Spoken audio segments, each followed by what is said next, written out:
Um, a very good evening to all of you here in the holy city of Varanasi. We are here, just concluded the G20 DMM meeting, and to give us a sense of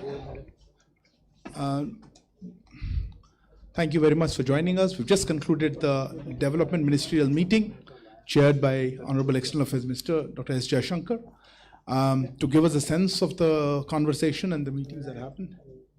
Does anybody have a copy of the ministerial document? Yeah, I think which. My copy is left down. Here. Huh? Yeah, that's it. Thank you. So, please. Yeah, and we have the privilege of having with us right now EAM Dr. S. Jaishankar, as well as Foreign Secretary Shivinay Quatra. So I know time is running behind us, and we would give that. Does anybody have a copy of the ministerial level? Sir, this will certainly work.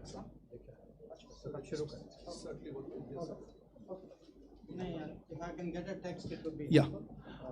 May I request my team just to give a copy, a printout of the DMM final outcome document, which has just been adopted by the meeting.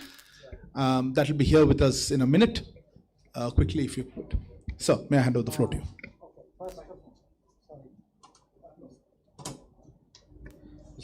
First of all, I seek your indulgence. थोड़ी सी देर हो गई, मैं क्षमा चाहता हूँ. The meeting went on for a little bit longer than we thought. So thank you for bearing with us. So this development ministers meeting of the G20 has just concluded. So I want to first of all share with you that we have approved unanimously two outcomes.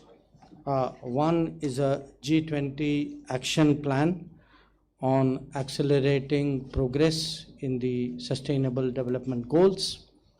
The second is a G20 high-level principles on lifestyle for sustainable development. So I think many of you आप लोग परिचित होंगे. Prime Minister had proposed how we should change our lifestyle. It was part of an initiative that we call LIFE. So these two outcomes were agreed to by everybody, and that was the main result of the morning session.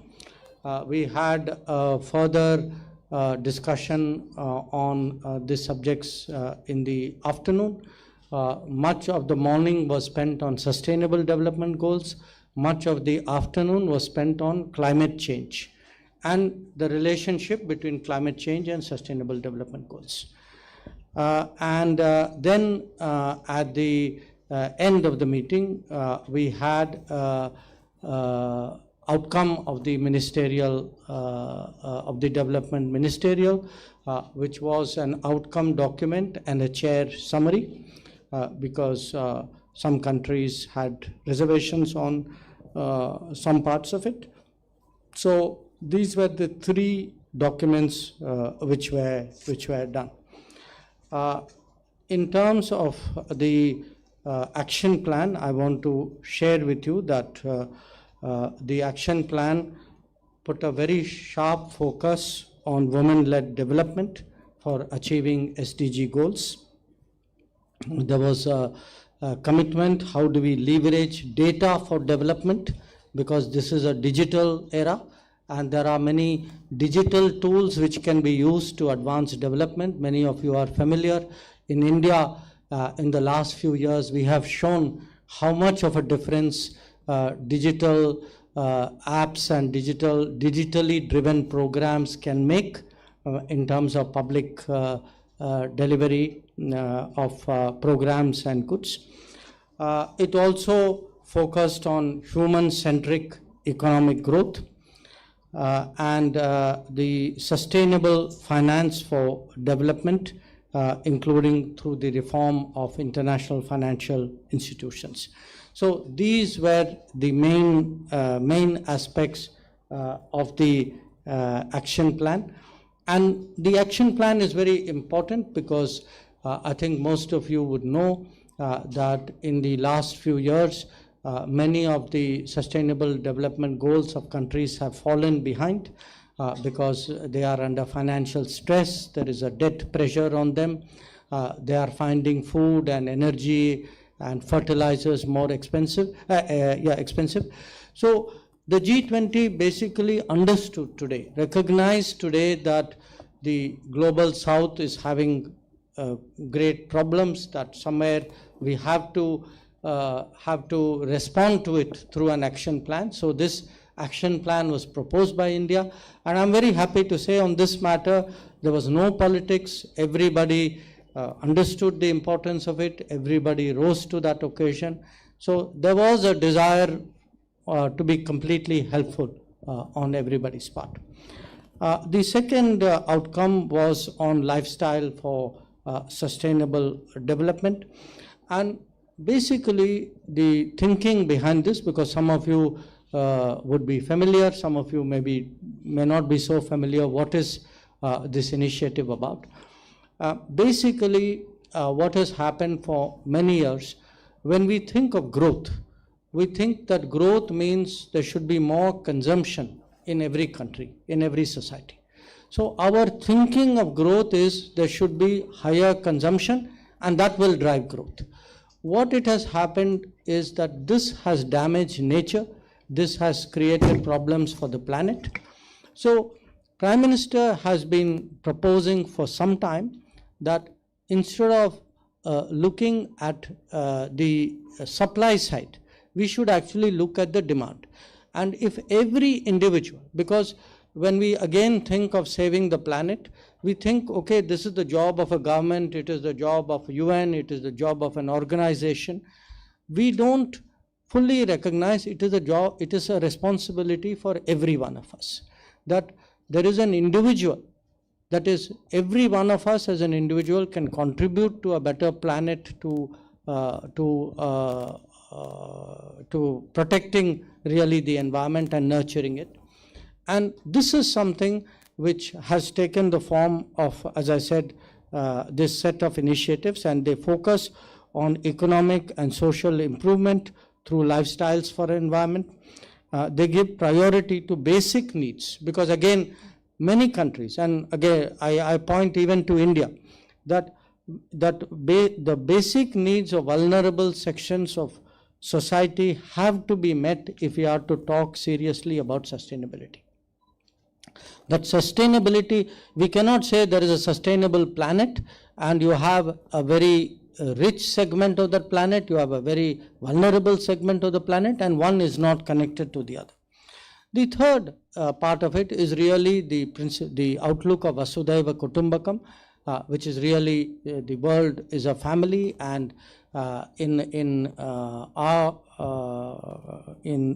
the case of India, you know, the G20 motto itself is of one earth and of one family and of one future.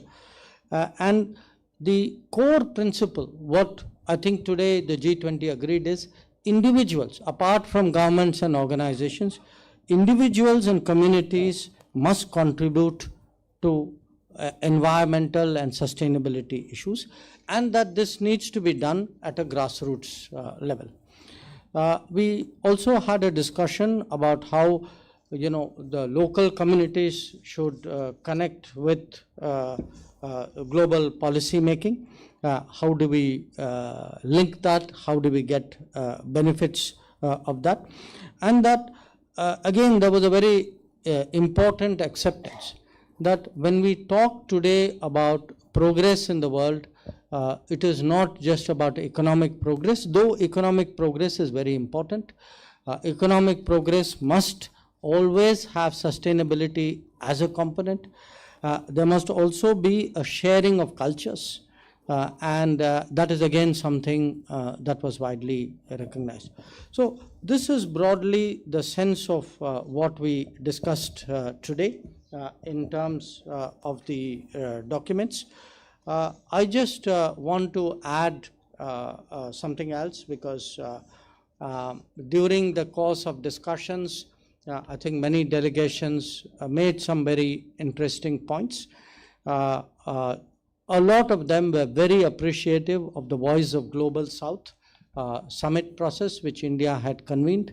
In fact, the delegates, especially from the global south, but I would say even from the developed countries, many of them said that they recognized that instead of, I think this was particularly the view which AU expressed, that instead of actually telling countries of the South what G20 has done, for the first time a G20 president was asking countries of the global South, what do you want put before the G20?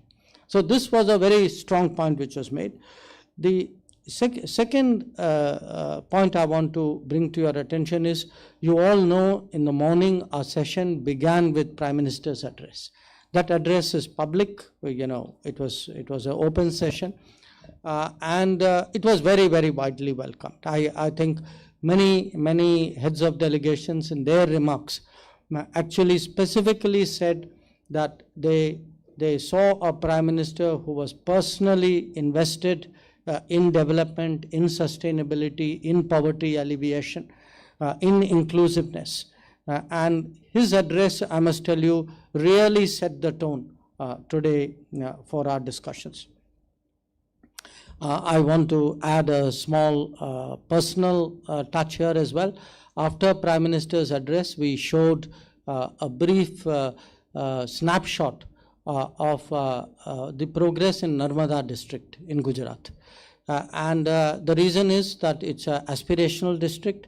It is also a district where I happen to focus on in terms of development work.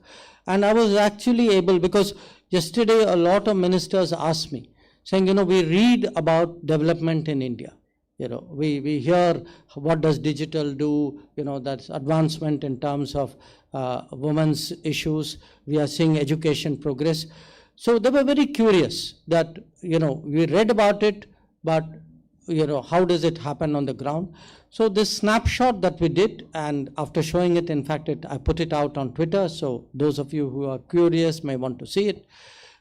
It actually showed them on the ground what happens, that to the last mile, how is delivery done. The other point which I wanted to mention is that many delegations expressed very deep solidarity and sympathy on the Orissa rail accident. I also acknowledged the fact that they did that.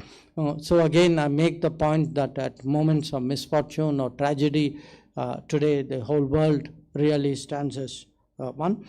And the concluding, I would say, concluding note before we actually came to the last session was that the Indian presidency, again for many delegations, was a cause of optimism. That they felt that the Indian presidency actually brought development back into the center of G20 discussions. And that this was somewhere in between, focus was a little bit lost, I would say, or less.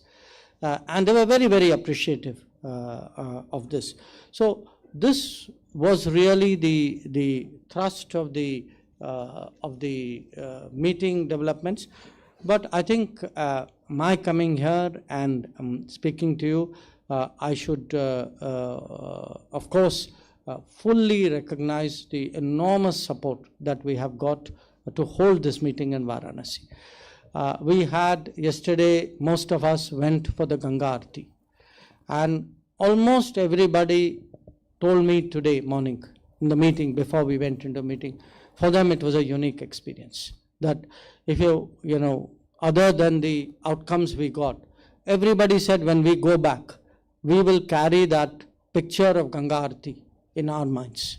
So for them, actually Kashi, Varanasi, made a very deep impression, the idea, and in fact it highlighted this importance of understanding and appreciating other cultures. That today for a lot of countries to see this thousands of years city, with the layers of history which is so visibly expressed, I think that was a very moving experience. Even here, I would say that the handicrafts they saw, the folk dances they saw, the handlooms, this too was important. And yesterday evening, Chief Minister Yogi Adityanath ji was very gracious enough to come down to Varanasi to meet all of them, to interact with many delegation leaders. They appreciated it. I appreciated it again because I know the great effort which has gone into making this a successful meeting. And the sense of pride today that Uttar Pradesh as a state and Varanasi as a city has in hosting this meeting. And this state has been a fantastic partner in terms of our G20 efforts, and I really want to use this to underline my appreciation for what the Chief Minister and his team has done. So I think that would be a fair account of the meetings today. So if you have any questions, I would be very happy to answer that. Thank you. We will now open the floor for questions. Please introduce yourself and the organization that you represent, and please limit yourself to one question if possible. We are running behind time. Yes, sir. You there. Microphone will come to you. Please hold. Please sit. Good evening, sir. Dhairya Maheshwari from Sputnik International. My question is about the gaps in the SDG financing, which has been soaring since the pandemic. So have there been any concrete commitments particularly from the rich nations? And another related question to SDGs is the politicization of supply chains. It has been making an impact in Indian communities as well, particularly in the diamond industry in Gujarat. So what sort of discussion What took place kind of on question? Sorry, what politicization of supply chains, which has been affecting the economic, well-being of communities? The answer to your point is, yes, SDG financing gap was discussed.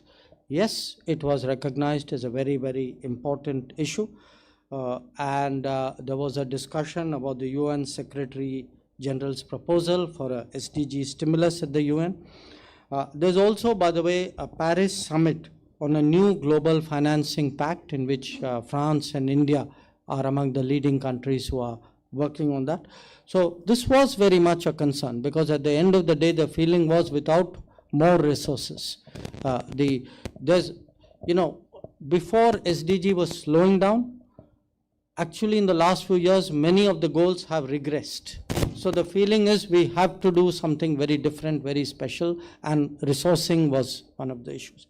Your second question about the diamond industry. This is not a G20 issue. The diamond industry concern is essentially coming out of the G7. So when Prime Minister went to Hiroshima and we met with G7 leaders, it was something that we discussed with them. I was myself in Brussels. I met both the Prime Minister of Belgium and with the commissioners in the European Union. And on Prime Minister's instructions, I raised this issue with both of them, that this is a matter of livelihood for many people, that it is not an issue where, which should be taken in a not fully considered way. And we really do believe that, the totality of the global economy should always be considered when important decisions are made. Yes, please. Microphone next to you. Good evening sir, मैं Girish Dubey ANI से वाराणसी से। Sir, प्रधानमंत्री जी ने भी global south की बात की थी सवेरे, आप भी ग्लोबल साउथ की बात करें। जो आज की दिन भर की जो मीटिंग हुई, G20 के जो डेवलपमेंट मिनिस्टर आए थे, उसमें किस तरह के कंसेंट मिला उनसे और क्या बात हुई उसमें ग्लोबल साउथ के विषय पर? देखिए, आप जो कह रहे हैं बिल्कुल ठीक कह रहे हैं कि आज सुबह भी प्रधानमंत्री ने ग्लोबल साउथ पे काफ़ी बल दिया, और जो हम कहते हैं वॉइस ऑफ ग्लोबल साउथ, हमारी कोशिश थी साल के शुरुआत में कि ग्लोबल साउथ की जो चिंताएं जो हैं, उनके मुद्दे जो हैं, उनको एक बार जब तक हम उनसे बात नहीं करेंगे और उनकी चिंता नहीं समझ पाएंगे, तो G20 जो है वो अपने रास्ते में जा रहा है और ग्लोबल साउथ जो है वो पीछे रह जाता है, उनकी कोई सुनता भी नहीं। तो हमारी कोशिश थी कि वो 125 देश जो थे, 125 देश जो थे, उनसे एक बार अगर संपर्क संवाद हो जाए, उनसे बात करें, उनकी बात सुने, उसका निचोड़ निकालें और उसको G20 के सामने रखें। और G20 में भी अगर एक ऐसा माने, क्योंकि आप जानते हैं इसके अलग अलग ट्रैक्स होते हैं, उसमें से सबसे जो स्वाभाविक था कि हम इस मुद्दे को उठाएं, ये वो इस मीटिंग इस ट्रैक में था। तो हमने बिल्कुल ये बात उठाई कि G20 की ये चिंताएं हैं, और ख़ासकर जो एनर्जी, जो मैं कहता हूँ एनर्जी, फूड, फर्टिलाइज़र की हैं, डेट की, कि बहुत सारे ऐसे देश हैं उनका ऋण, उनका डेट, उनका कर्जा इतना ज़्यादा है कि वो उसको वापस दे नहीं पाएंगे। और आजकल जो डेट रिलीफ जो मिलता है वो खाली कुछ देशों को मिलता है, क्योंकि ये एक पुराना फार्मूला था जब दुनिया की इकोनॉमी कुछ और थी। तो उसके बाद कुछ और देश आए हैं और उनको आजकल कहलाया जाता है कि भाई आप तो एलिजिबल ही नहीं। अब अगर वो इस माने कठिन समस्या में है और आप उनको कहते हैं कि रूल जो है कुछ अलग है, ये तो नहीं चलेगा। तो हमने जो है ये 125 देश की ओर से उनके मुद्दे जो हैं हमने सामने रखा, और मुझे लगा कि आज जो है G20 के देश सुनने के लिए तैयार हैं। उनको भी ये नहीं है कि ये ना समझते हैं या ना समझना चाहते हैं, उनको भी लगता है कि भाई हाँ कुछ है इस बात पे। और अगर भारत जैसा देश और नरेंद्र मोदी जैसे प्रधानमंत्री अगर वो अपनी आवाज़ उठाएं, अब अगर वो खुद माने पर्सनली इस बात को सामने रखें, मुझे लगता है कि दुनिया पे ज़रूर असर होगा। और मुझे आज इसका असर जो है इस पे दिखाई देता है, पर इसको हमें अब ज़मीन में उतारना है। इसमें कुछ और भी ट्रैक्स हैं, जो फाइनेंस ट्रैक जो है उससे भी कुछ निकलेगा, कुछ और भी हैं। और जो बड़ी मीटिंग जो सितंबर में होगी उसमें देखना होगा कि उसमें उस मीटिंग के दौरान क्या निकलता है। Anyone else? Okay. Eliana? Good afternoon, Eliana, TASS News Agency. Am I right to understand that the outcomes of today's meeting will be the part of the declaration for the summit in September? Sorry. Yeah. Yes, and I also have another question. I heard on the sidelines of the meeting that during the first part of the discussions, the countries supported the statement or the proposals, or what is it, the speech of the delegate from Russia, which was on food security. So is it like this, if it is so, what were these proposals, and do they reflect the needs of global South countries?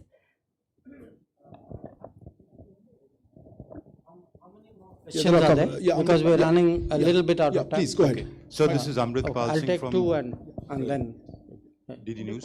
So I wanted to know about what transpired at the bilateral meetings that you held with the representatives from the ones you met, especially the Singaporeans. Singapore. Jackie, microphone here, please.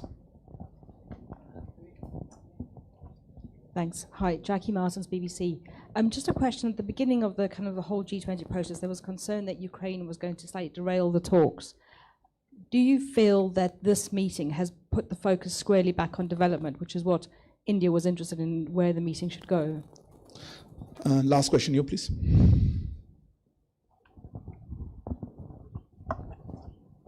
Hi, I am Saurabh Agrawal from Bharat Express. My question is कि आपने बताया कि second session में lifestyle पे भी चर्चा हुई, तो ये G20 के जो कंट्रीज थे, कोई एक कम्प्रिहेंसिव प्लान बनाया जो ये लाइफस्टाइल चेंजेस पे लेकर कुछ आउटकम आए इस पे? Okay.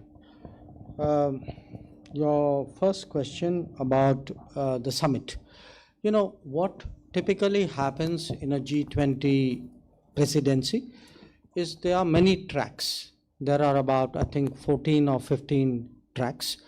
And these 15 tracks, like say there's an environment track, there's an education track, there's a finance track, there's a development track, there's a foreign ministers track. So there are multiple tracks. So these tracks produce different outcomes. And finally, when we reach the summit level, we have to find ways of how to integrate this and give each of the outcomes what we feel is the right priority at that point of time. So it is not that anything we have agreed to here. For example, we had these two very important outcomes, the high-level principles on lifestyles for sustainable development and the action plan on accelerating progress in SDGs. Yes, absolutely, because this is unanimous, this is central to world development. It's frankly, to date, it is so far the biggest achievement of our presidency. This is the biggest achievement of our presidency, and it is for the South. Today, when countries of the South, global South, read this document, they will actually say, yes, India heard us, India stood up, India put our issues forward before G20, and G20 has accepted many of those and now is going on a certain path which kind of answers your question. So I think, yes, much of what we have done will be reflected in the summit, but there will be other ministerials also which will contribute to what is happening in the summit.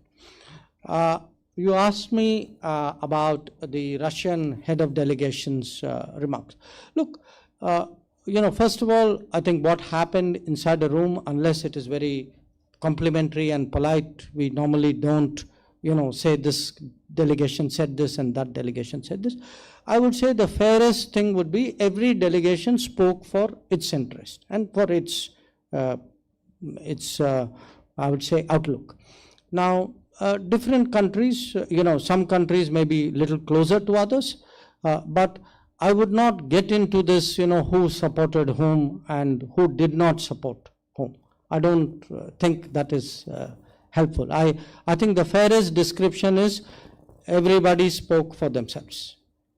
And my job as chair was to find the common elements and put it together, and that is the document that is there before you.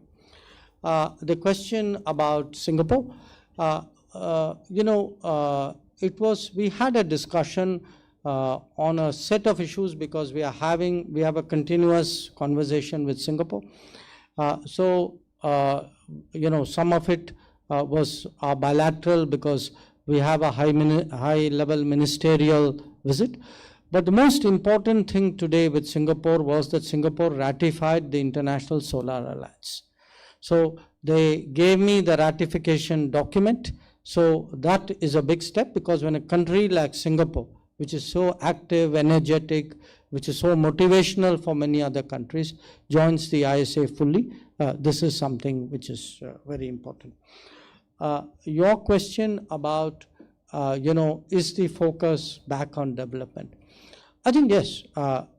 Look, in a way, it was understandable last year that the focus was on the more immediate issues pertaining to the conflict.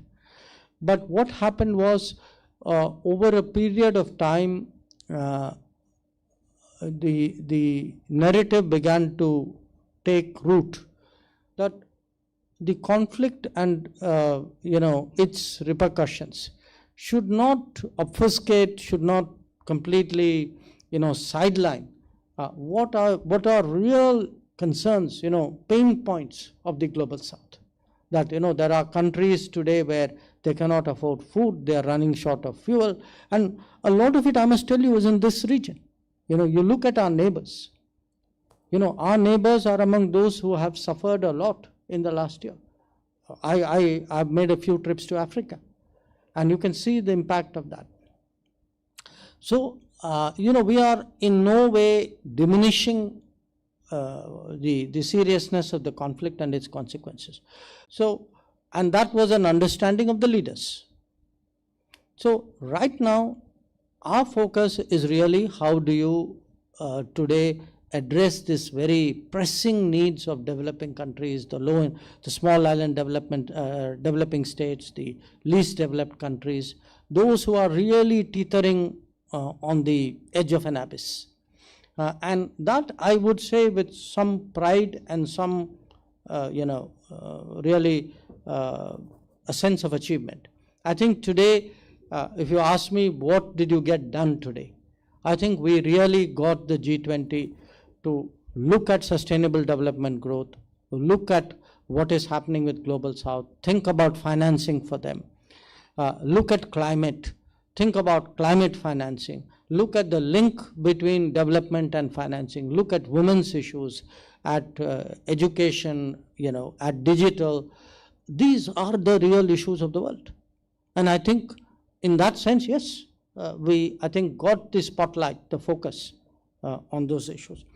And finally, आपका जो सवाल जो था कि lifestyle पे क्या चर्चा हुई, देखिए जो आज जो सहमति जो बनी थी, ये लाइफस्टाइल पे 9 सिद्धांत हैं जो हम अंग्रेजी में कहते हैं कि हाई लेवल प्रिंसिपल्स। ये अगर आप ये डॉक्यूमेंट इसको हम लोगों ने अपलोड किया है, ये अगर आप देख लें कि जो सिद्धांत जो हैं ये है कि माने हर व्यक्ति की जिम्मेदारी होती है, अगर हम अपने रोज़ के जीवन में कुछ परिवर्तन लाएं, आप थोड़ा एनवायरनमेंट के बारे में कुछ सोचें, हम अपने कंजम्पशन पैटर्न्स को थोड़ा बदलें, तो इसमें पूरा एनवायरनमेंट, हमें ये नहीं सोचना चाहिए कि एनवायरनमेंट बचाना किसी और का काम, ये हम सबका दायित्व है। तो ये 9 प्रिंसिपल्स जो हैं ये पूरे दुनिया को, क्योंकि ये G20 जो है अलग अलग, आप जानते हैं कि कुछ विकसित देश हैं, कुछ विकासशील देश हैं, कुछ अमेरिका से हैं, कुछ यूरोप से हैं, अफ्रीका से हैं, तो हम सब मिलके हमारा जो है सहमति जो बना इन 9 सिद्धांतों पे, ये छोटी बात नहीं।